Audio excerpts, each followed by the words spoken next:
The laughter sliced through the air like 1,000 tiny knives, each cackle from the cluster of cheerleaders and jocks twisting deeper into Ellie's soul as the red punch cascaded over her head, soaking her thrift store dress until it clung to her skin like a second layer of shame. She stood there in the pulsing heart of Willow Creek High's gym, the bass from the DJ's speakers thumping against her ribs, but all she could hear was the roar of humiliation. Her glasses fogged, her curly auburn hair matted and dripping, her wide hazel eyes brimming with tears she fought to hold back. I was across the room, nursing a plastic cup of flat soda, pretending not to care about these shallow rituals of teenage cruelty, but in that frozen second, as Ellie shrank into herself like a wilting flower, something primal ignited in my chest, a fierce, unnameable fire that propelled me forward before I could think twice. Enough. My voice cracked like thunder over the music, cutting it off mid-beat as heads whipped toward me. Jamie Reynolds, the girl who fixed motorcycles in her dad's garage and wore defiance like a badge, suddenly the center of this chaotic storm. The punch bowl teetered on the edge of the folding table, remnants sloshing like blood from a fresh wound, and the ringleader, blonde-perfect Brittany Hayes, smirked with that glossy lip gloss cruelty, her arms still mid-gesture from the toss. "What, Jamie? You want to join the splash zone?" she taunted, her posse erupting in fresh giggles that made my blood boil hotter than the engine of my old Harley. But I didn't flinch. I crossed the sticky dance floor in 3 strides, my boots thudding against the scuffed hardwood, and planted myself between them and Ellie, my back to her like a shield forged from years of swallowing my own rage. "Touch her again," I said, low and steady, locking eyes with Brittany until the smirk faltered, "and I'll make sure every last one of you regrets it. Starting with posting that video you just took all over the school forum." The gym hushed, the air thick with the scent of cheap perfume and spilled soda, and in that silence, I felt Ellie's trembling hand brush my elbow, a spark, tentative and electric, that neither of us acknowledged yet. Brittany's face twisted into a snarl, but the crowd's murmurs turned against her, whispers of harsh Brit and Jamie's not bluffing, rippling like aftershocks. She huffed, flipping her hair as if it were a cape of invincibility, and stormed off with her flock trailing like scared ducklings. The DJ, sensing the vibe shift, cranked the music back up, a slow, moody indie track that felt too intimate for this mess, but the party's energy had fractured, kids drifting to the edges, stealing glances at us. I turned to Ellie then, really saw her for the first time up close. Those freckles dusted across her nose like stars on a clear night, her lips parted in shock, punch staining her cheeks in rivulets that she wiped away with a sleeve that was already ruined. "You okay?" I asked, softer than I meant to, my voice barely carrying over the renewed hum of chatter. She nodded, but her eyes, God, those eyes, held a storm of gratitude and something deeper, a vulnerability that mirrored the ache I'd buried in my own heart for so long. "Teach, thank you," she whispered, her voice like pages turning in a quiet library, fragile but alive. I shrugged it off, grabbing a wad of napkins from a nearby table and pressing them into her hand. "Come on. Let's get you cleaned up before this turns into a full-on disaster flick." We slipped out a side door into the cool October night, the autumn air crisp with the scent of fallen leaves and distant bonfires, Willow Creek's suburban sprawl stretching out under sodium streetlights like a half-forgotten dream. The school loomed behind us, its brick facade glowing faintly from the gym windows, laughter spilling out in muffled waves that now sounded hollow, fake. Ellie shivered, wrapping her arms around herself, and I cursed under my breath. My leather jacket was the only thing I had, and it smelled like motor oil and rebellion. "Here," I said, shrugging it off and draping it over her shoulders. It swallowed her, the sleeves dangling past her fingertips, but she pulled it close like a lifeline, inhaling subtly as if memorizing the scent. We walked in silence toward the parking lot, my old pickup truck a rusty beacon under the oaks, but the quiet wasn't awkward. It was charged, like the pause before a storm breaks. "Why'd you do that?" she finally asked, her voice gaining a thread of strength as we leaned against the tailgate. I kicked at a loose gravel, watching it skitter into the shadows. Because no one deserves that shit. Especially not someone who's never heard a fly. You're Ellie, right? The one always in the back of English with your nose in a book? She laughed, a small, watery sound that lit something warm in my gut. Yeah. And you're Jamie, the girl who rebuilt the Chem Lab's Bunsen burner when it exploded last year. Legend status. I grinned despite myself, the tension easing like a knot untying. That night, as I drove her home through the winding streets of our sleepy Ohio town, past manicured lawns and picket fences that hid so many secrets, we talked. Not about the party, but about everything else. Her obsession with dog-eared copies of Jane Austen, how Pride and Prejudice made her believe in quiet revolutions of the heart, my weekends wrenching on bikes at the garage, escaping a dad who drank too much and a mom who'd left when I was 10. By the time I pulled up to her split-level house on Maple Drive, the dashboard clock glowing 11:47 p.m., the world felt a little less jagged. Ellie hesitated at the curb, my jacket still around her, the punch stains fading into the dark. I should give this back, she said, but her fingers clutched the collar tighter. Keep it, I replied, my heart doing this stupid flip. Looks better on you anyway. She smiled then, real, unguarded, and for a heartbeat, under the porch light's yellow halo, I wondered what it would be like to lean in, to taste the salt of her tears mixed with the sweetness of unspoken possibility. But she turned, waving once before disappearing inside, and I drove off into the night, the empty passenger seat echoing with what-ifs. Little did I know, that single act of standing up had cracked open doors neither of us could close, doors to a love that would test us, break us, and remake us in ways we never imagined. The next morning at school, the whispers followed me like shadows. Did you see Jamie last night? She went full knight in shining armor on poor Ellie. But it wasn't pity in their tones. It was curiosity, a ripple of respect that made the hallways feel wider. Ellie found me at my locker during lunch, her hair dried into soft waves, wearing an oversized sweater that wasn't mine but carried the ghost of it. Hey, she said, sliding a folded note into my hand, her handwriting neat, looping like vines. Thanks again. For real. I unfolded it later, alone in the bathroom stall, a quick sketch of a girl on a motorcycle, books flying from the handlebars like confetti, captioned My Hero's Ride. My cheeks burned, a flush I hadn't felt since. Ever. That week blurred into stolen moments, her saving me a seat in the library during study hall, where we'd hunch over dog-eared novels, our knees brushing under the table in accidental sparks that lingered too long. I'd tease her about Mr. Darcy being overrated.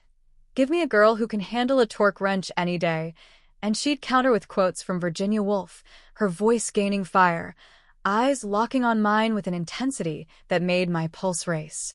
Willow Creek High was a pressure cooker of small-town expectations, football games under Friday night lights, homecoming courts rigged for the pretty and the popular. But in those hushed corners, we carved out a space that was ours, fragile as fresh ink on paper.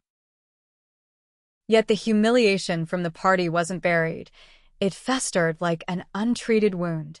Brittany and her crew simmered, shooting glares across the cafeteria, and one afternoon, as Ellie and I walked to the parking lot after calculus, a crumpled note landed at our feet, taped to a condom wrapper, the words scrawled in pink marker. Dyke alert, Bookworm and mechanic make a freak show.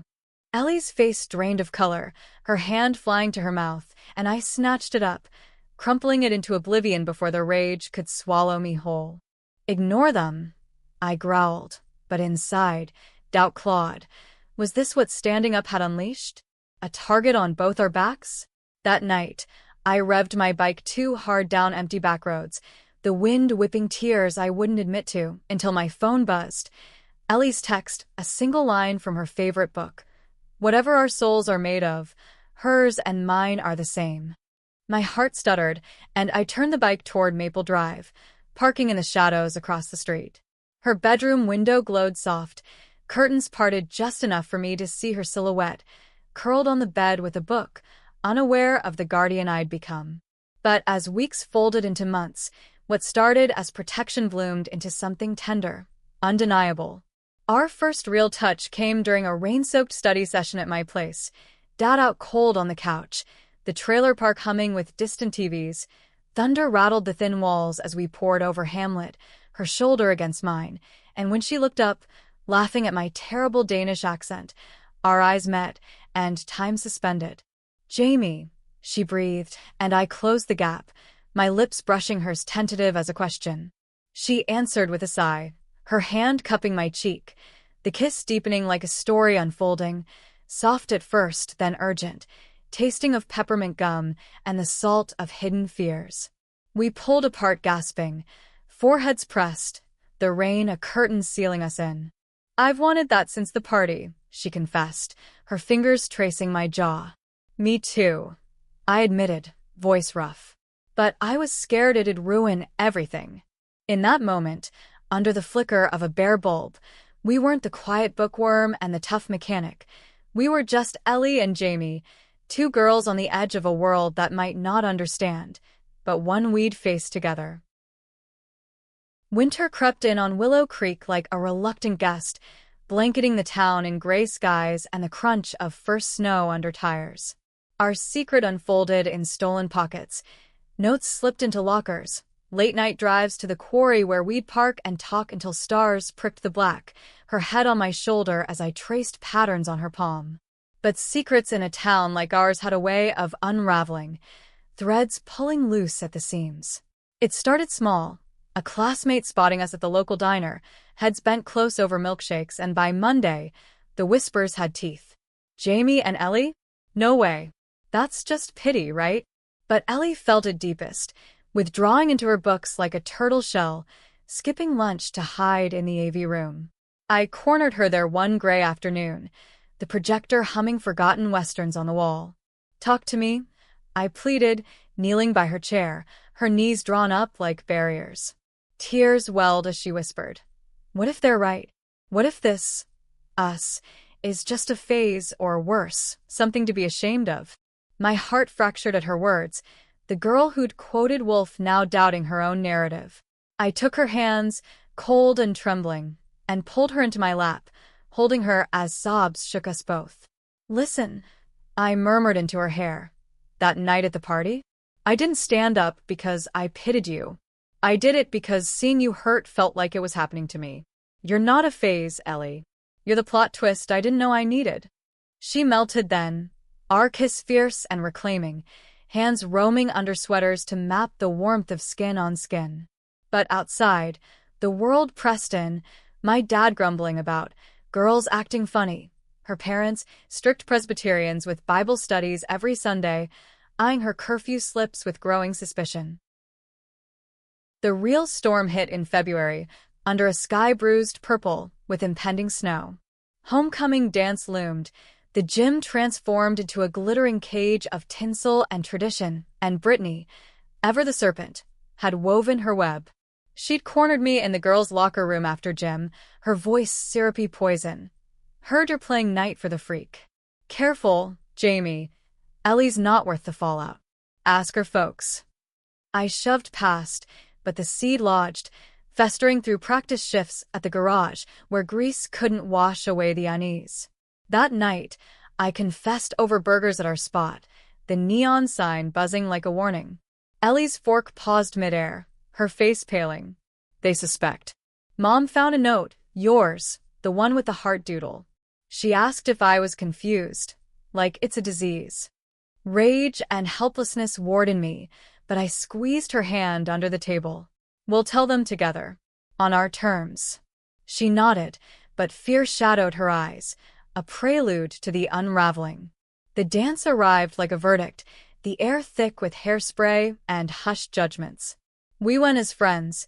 Ellie's in a borrowed blue gown that hugged her curves like a secret, me in slacks and a button-down that felt like armor, but the undercurrent pulled strong. Midway through a slow song, as lights dimmed to purple haze, I pulled her onto the floor, our bodies swaying close, her cheek against my shoulder. Whispers swirled, phones flashed, and then Brittany struck, her voice amplified over the speakers somehow, a pre-recorded clip. Willow Creek's own lesbian love story. Ellie the book nerd and Jamie the grease monkey.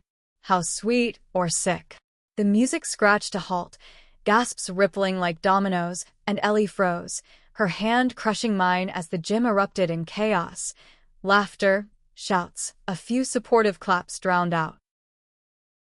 I yanked her toward the exit, heart pounding like a war drum, but the doors burst open to flashing lights. Local news van, tipped off by Brittany's anonymous call, cameras hungry for scandal in our sleepy town. Jamie, Ellie, comment on the rumors? A reporter barked, mics thrusting like spears. We bolted to my truck, tires spinning gravel as we fled into the night. Ellie's sobs raw against the dashboard. It's over, she choked, curling into the seat. Everything. But I gripped the wheel tighter, veering toward the quarry's edge where city lights twinkled distant promises. No, I said, fierce as the wind through the cracked window. It's just beginning. We're not hiding anymore. We sat there till dawn, wrapped in blankets from the truck bed, her head in my lap as I stroked her hair, vowing silently to fight, for us, for the quiet revolutions Austin dreamed of. But the fallout crashed like waves, suspensions whispered, parents summoned, my dad exploding in a beer-fueled randabout, disgracing the family, while Ellie's folks locked her in with groundings and tearful pleas to pray it away. We texted in code, met in shadows, the library's backstacks becoming our underground, kisses desperate and defiant. One night, as spring thawed the ground, she snuck out, climbing into my window with a backpack of essentials. I can't breathe there, she whispered, collapsing into my arms. We made love for the first time then, slow and sacred under threadbare sheets, her body arching like a revelation, my touches worshipful, erasing the world's cruelty with every gasp and murmur of her name. I love you, she breathed against my skin, and I echoed it back, the words of vow etched in bone. Yet love in Willow Creek demanded sacrifice, and the price mounted. School turned hostile, lockers vandalized with slurs, teachers averting eyes, friends peeling away like autumn leaves. I dropped out mid-semester, funneling rage into the garage, saving for an escape to Cleveland where rumors couldn't chase. Ellie fought on, her grades a shield, but the toll showed in hollow cheeks and haunted stares. The breaking point came in May, under a relentless sun that mocked our shadows. Her parents discovered our hideout, a forgotten photo in her drawer, us laughing at the quarry, and all hellfire reigned.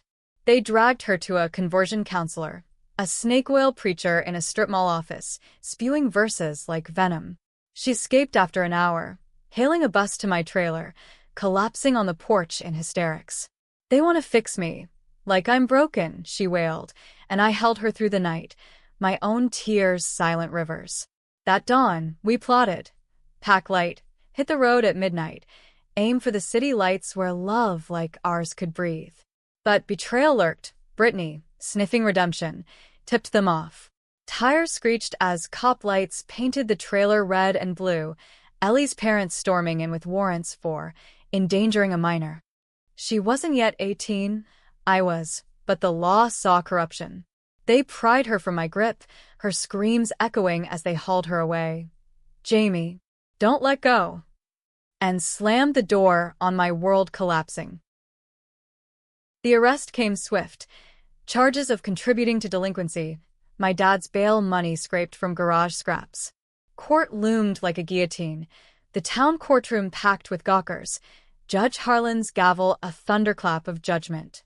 Ellie's parents testified in hushed tones of concern, painting me as the villain who lured their innocent girl.